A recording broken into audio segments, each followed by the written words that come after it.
Memories filling up my mind and I can't seem to push him back. These times ingrained in my mind and I just can't let it go. How did I lose the way through the things that really matter? These complications spin my mind, but I know I gotta keep pushing through. Yeah, I keep doing my own thing, yeah, never looking back again. I can get it, I can make it, yeah, I know it, and I'm never looking back again. Yeah, never looking back again. I can get it, I can make it, yeah, I know it, and I'm never looking back again. So we've made it to the Telos Islands, and this morning we've just gone out to have a look at the surf, which we thought would be good for us. Is a bit swelly at the moment, and the surfers that are out there aren't really catching many waves. So instead we've decided to go into the township of Telos and go and have a look. Memories filling up my mind and I can't seem to push him back. These times ingrained in my mind and I just can't let it go. How did I lose the way? Dave just needs to buy a replacement pair of jandals, but he's finding it a bit tricky because all of the sizes are too small. So he's having a bit of a struggle. Telos refuelling was a messy business, siphoned from barrel to bucket to jerry's, with plenty tipped on the floor. Then on rainy days, Priya made use of her beloved sewing machine, and Zeffie found her happy place, doing school during school holidays. We didn't spin long in Telos, but long enough to explore the islands and play during sunny beach days. How did an 8-year-old boy make it across to the beach when a 14-year-old girl can't make it? He was on a surfboard. Really? 8-year-old wasn't paddling. My 8-year-old made it across there with a boogie board yesterday, darling. Whatever, he was with you.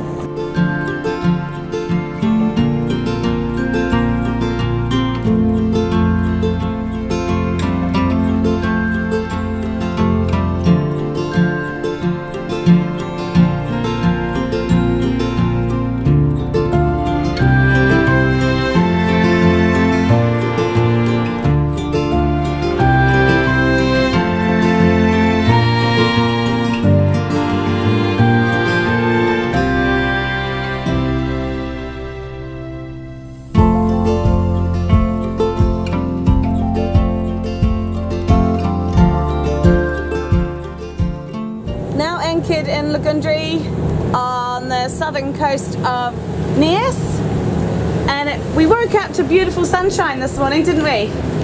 Yeah, it was gorgeous, and now it has turned to this, and we've just done the mad dash up to the front to get all the surfboards, bring them back, so hopefully everything's safe now. We've got the engines on, just waiting to see if we get pushed into the reef. So everything's holding so far, nearly 30 knots. Back up to nearly 30 again. Yeah, we are. Everyone's just chilling out inside while it rages outside, aren't we? I was lying in bed and I heard the anchor moving. I thought, oh, that's not good. And then Mum and Dad sprinted up and I was like, oh no. So I said, I'll just go to my bathroom to get changed. And then I was in my bathroom, I looked up and Shay was sprinting down my hatch, and I was like, okay. So I was like speed changing, and then we got up and everything was happening and we were moving the surfboards, and it was chaos. Yeah, but we got it done fast, didn't we? Didn't want to lose the surfboard off the front. No. That would have caused a bit of a mess. 21. And rising.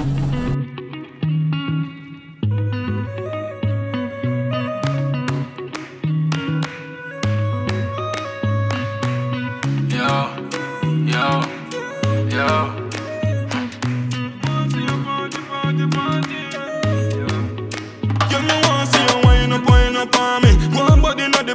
Party on me. Girl, me love it when you wind up on me. See how we are styling off my mat, me baby. Girl, let me see you take a little, go on bad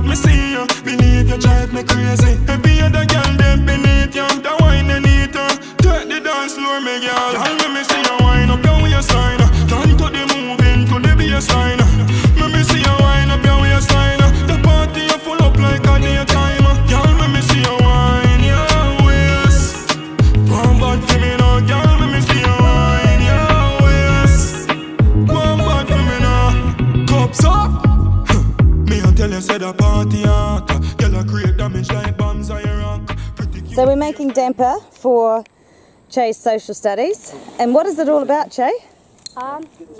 It's about the gold miners that rushed to New Zealand. Yeah, and it's about how rugged their life was, wasn't it? That's it, now you're going. And so we're just going to make some bush bread. But we've found a little spot where I think the locals have been doing a bit of a burn off. So it was kind of easy for us. The shoe, the jandal, did the trick where the thingy just pulls straight through, which renders them completely useless. Now, normally you just go and buy a new pair of jandals. But it turns out my feet are too big for Indonesia and you can't buy my size. So we printed this on the 3D printer. It slots in and it stops the thing from pulling through. Cool! DIY! DIY Dave. It's the DIY. Alright, so we've finally got a fire. So what are you doing, Kim? Rolling out some damper. And then we're going to wrap it around some sticks. Then pop it on the fire. Reef's already doing it over here. Well, Trouble with the smoke? Do you think we could drag this around? Is this good? No, I'm trying to drag it. Phoebe, hop out of the way. Put your back into it. Oh my god!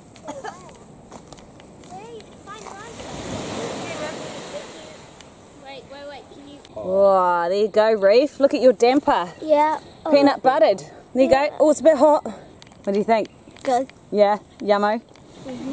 Boys are getting ready with the dinghy. They're going to go and donate some of our old surfboards. These particular foam boards aren't in use anymore, and we know that they really struggle to get a hold of foam boards, so we're going to go and drop them off at the surf club down there, aren't we? We are. They've asked if we had any old ones. So, and there's a really nice lad down there with the hearing problem, and he keeps borrowing boards from us, and so hopefully he can have our old boogie board.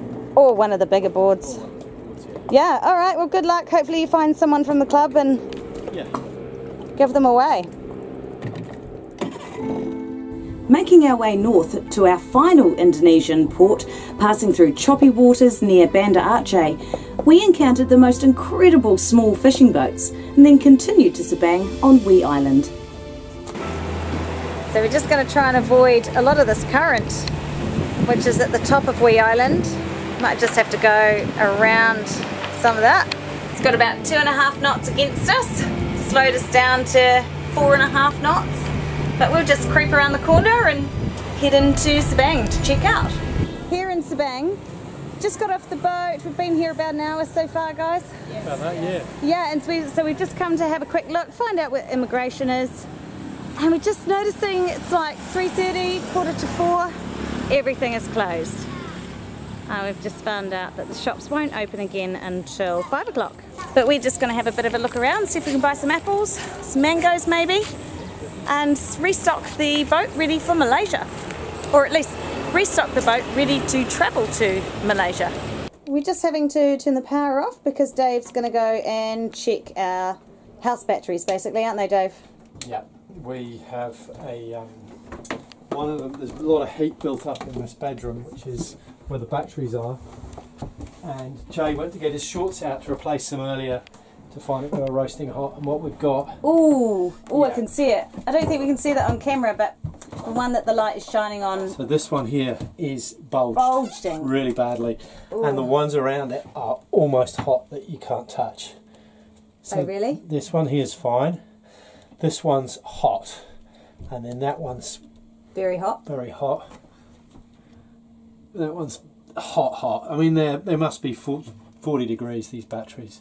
So how many batteries do you think we're left with? 1, 2, 3, 4, 5, 6. I'd say I hope we've got 3 good ones left. I'm just going to disconnect the batteries from the main, so all the batteries are actually disconnected from the main sort of switchboards, and then I'll pull that centre battery out because it's the worst damaged. What's happened is the batteries, I don't know how well you can see on the video, but oh gosh, yes, they've fused together. Fused together, so I'm having to use a screwdriver to separate them.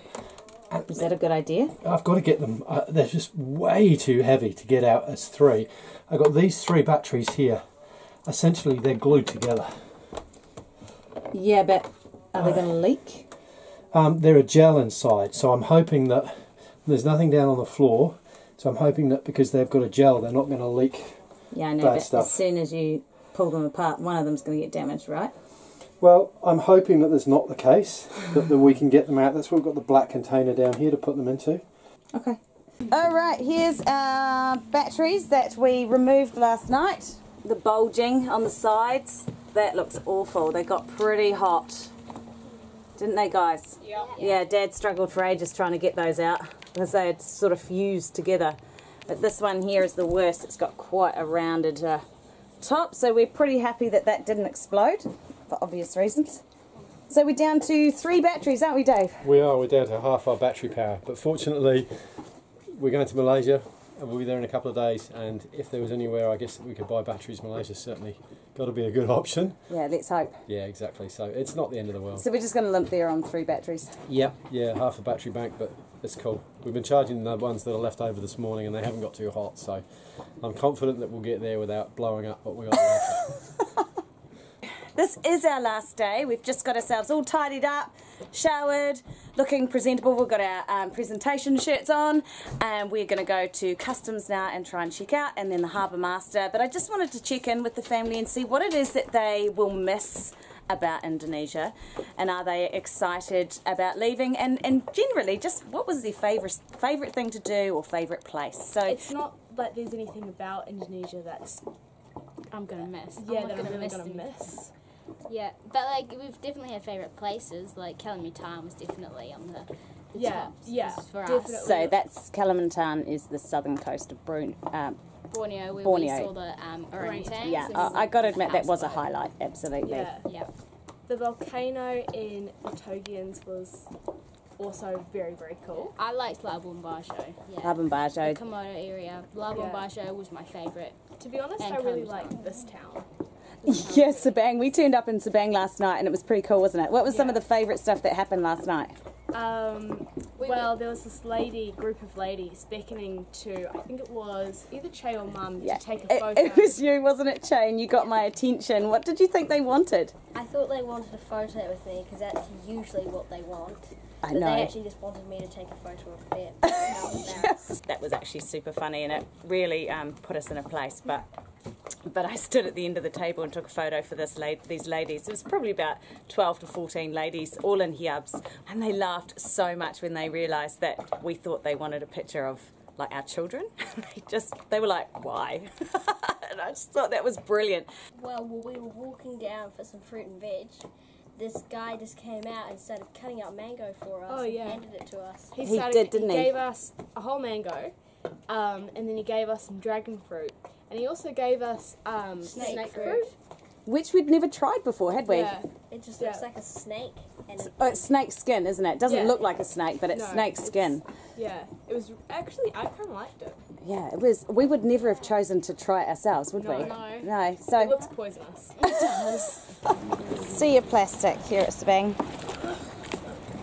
So we're down here at the Port Health Office, knocking on the door because it was locked. Yeah. And the guy that came to the door just says, I've got to call a friend.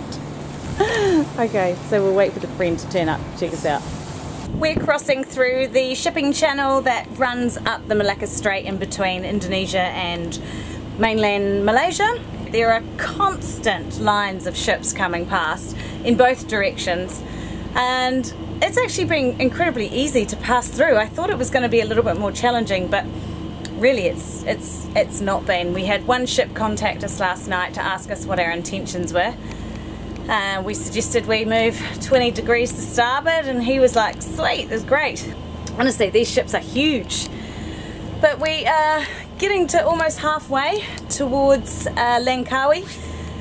And later on today, as the current sort of drops down a little bit, I guess we'll try and get this rope off our propeller.